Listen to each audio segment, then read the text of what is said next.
everyone, welcome back to Traveling with Lorna and Dante.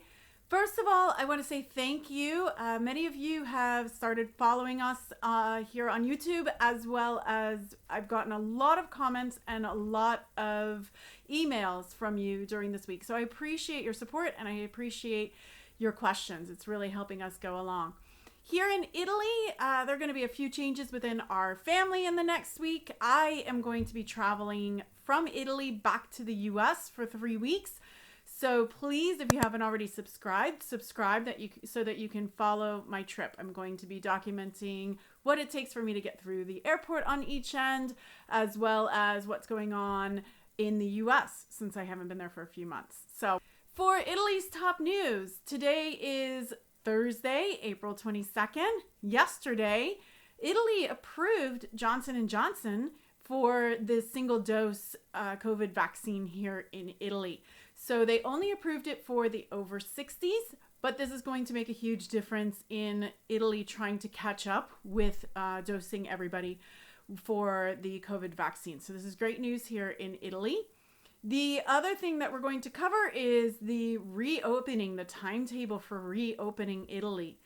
So far, the regulations that we've been working with and the state of emergency have been through April 30th. Many of Italy's current restrictions will gradually be relaxed starting on April 26th, starting on Monday. So this is the big day here in Italy. Prime Minister Mario Draghi has confirmed that last Friday during one of his press conferences.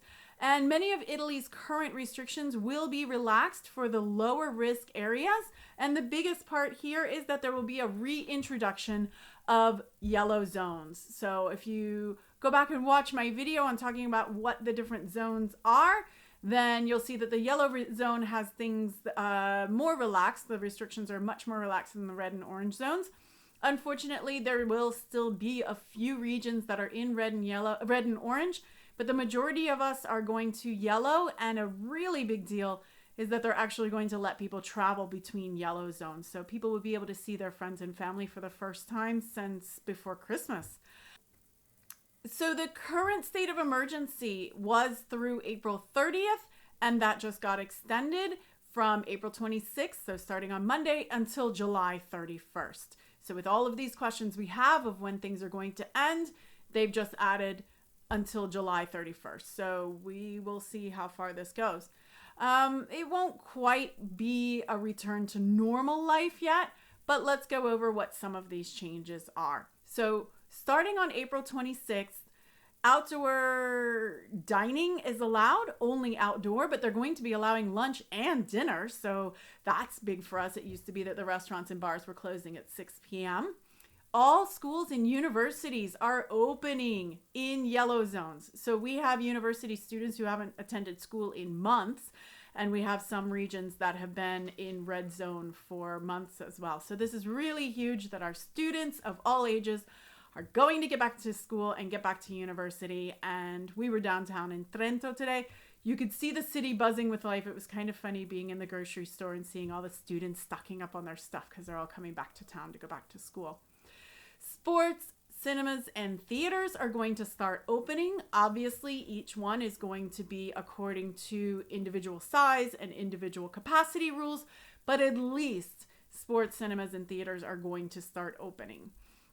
As of May 15th, beaches and outdoor swimming pools will be open, and June 1st, all restaurants that don't have an indoor seating area will be allowed to start serving indoor dining as well. So that's great news as well. That means within the next 5 weeks, we should have indoor and outdoor dining here in Italy. July 1st, trade fairs are going to start, and that's also huge considering that business travel has been faltering worldwide. At least the business travel will start again, along with hopefully tourism and movement around the country. Now, one of the biggest things that all of this is relying on are the caseloads here in Italy. So unfortunately, that doesn't look as good as it should. They really want us down to 5,000 cases a day, and we're still at over 10,000 cases a day.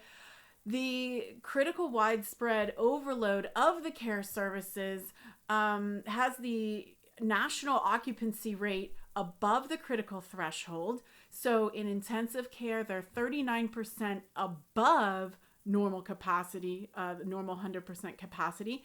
And in the regular medical area, so not critical care, but still in the hospital, they're over 41% above capacity. So unfortunately, these areas still need to be fixed and brought back down before we can expect a lot more relaxation of restrictions and movement within the country. The prevalence of the circulation of the variants are still relatively high here. So since we do have a relatively high unvaccinated population here in Italy right now, obviously they're trying to keep everybody still contained to keep that from spreading too quickly and having to shut back down again. One of the changes that we won't have, there's no change to the 10 p.m. to 5 a.m. curfew. So that will remain in place. But again, starting on Monday, at least dinner can start opening. So that's going to be exciting. What about travel? The government, as of Friday and as of what I was reading yesterday and today, has not confirmed any plans to relax the current travel restrictions into Italy. So right now, Italy is still closed. The tourism minister last week did suggest June 2nd as a possible target date for reopening. But please listen to me when I tell you that right now, this is merely a suggestion. We don't know yet exactly when Italy is going to open. Testing and quarantine are currently required for all international arrivals, and those restrictions are expected to remain in place as Italy's vaccine rollout remains slower than other countries. Still, Italy does remain below the US, the UK, and most of Europe as an average for the number of vaccines that have been administered overall. I am going to be traveling to the US this week. So I went this morning and took a lovely COVID test. Very excited now, right? I feel completely clean. I will have to take another one on Saturday at the airport, and I'm going to have to take another one when I get to JFK also on Saturday. So over the next few days, you're going to see a lot of movement here. It's going to be fun, especially taking the tests. But it's really cool because there are the COVID-free flights that go between Milan and Rome back to JFK and also to Atlanta. I'm going to be traveling from Rome to JFK. So I'll let you know what I need as far as paperwork and what I need for that whole process to go through. Travel is beginning. Tourism is opening up. We are seeing that light at the end of the tunnel. But here in Italy, you have to not be surprised that they have a little bit of shock still left over from all of these shutdowns last year and from just how many people died over here, how many people ended up in intensive care over here. So obviously the Italians are going to move a little bit slower, cautiously, watching what happens in the other countries, as well as trying to get some of those numbers that we talked about lower before they open their borders. So again, we're hoping for June and July. We can't wait to see you over here. And just like before, I thank you so much for following us. Thank you so much for many of your kind comments. And any questions that you have, please list them in the comments, or if you want to contact me privately, a few of you have done that as well. And when you do make the comments, if you can, just tell us where you are. If you're in the States, if you're in the UK, because I do know that there are a few of you international as well, and I want to make sure I'm addressing your needs just as well. So thank you so much. I will see you while I'm traveling. Ciao.